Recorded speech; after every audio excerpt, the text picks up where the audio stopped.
ఎప్పటికైనా సొంతం. రాదురా ఏ విజయం నీ కోసం నా కోసం, ఎటుపోదురా నువ్వు చేసిన కష్టం ఎప్పటికైనా సొంతం.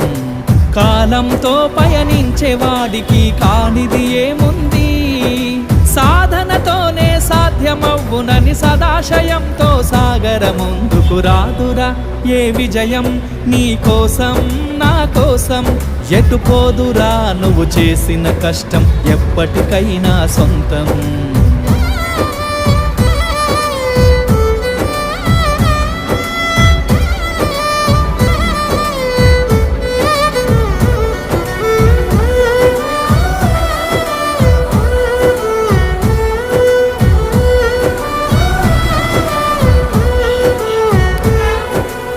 ఆకాశంలో అలలాగా పోయే ఆ పక్షులనే చూడు, అనుకున్న